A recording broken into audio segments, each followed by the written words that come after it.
የኮሪደር ልማት ስንጀምረው ብዙዎች ላይገባቸው ይችላል። ዛሬ ግን በገሃድ የሚታይ ነው። ለድፍን አፍሪካ ምሳሌ የሆነ የአፍሪካ መሪዎች በርካታ ሚኒስትሮቻቸውን እየላኩ ልምድ የሚቀምሩበት እንዴት ሰራችሁት? ገንዘቡ ከየት መጣ? ዲዛይኑ ከየት መጣ? ሰራተኛው የማይጠየቅ ጥያቄ የለም። ዋናው በምናብ ማየት፣ መጨከን፣ መወሰን፣ መትጋት ነው።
ይህንን ውጤት ያመጣ ነው በብዙ ድካም ነው። ብዙ አመራሮች ቦቴ አድርገው ቀን ከሌት ለፍተው የመጣ ውጤት ነው። እንዲሁ የመጣ ነገር አይደለም።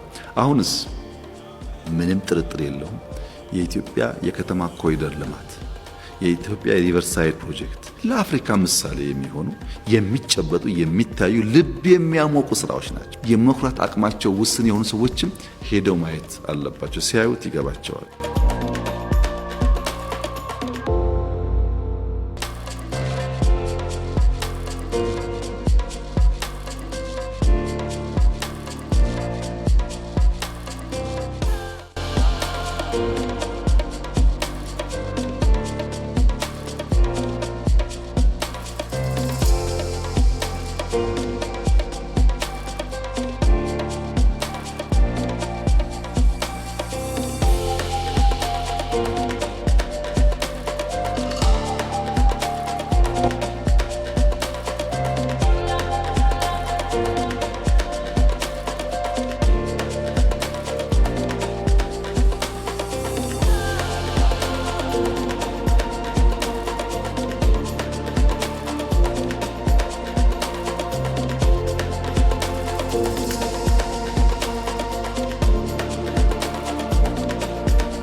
በምዕራቡ ዓለም ያሉ ወንድሞቻችን የኢትዮጵያን ሪቨርሳይድ ፕሮጀክት ሲያዩ ይህንን ስራ ነው ወይ ያጠለሸሁት፣ ስለዚህ ስራ ነው ወይ ክፉ ያወራሁት ብለው መልሰው በሚዲያ እንኳን ባይናገሩ በግላቸው መጸጸታቸው አይቀርም።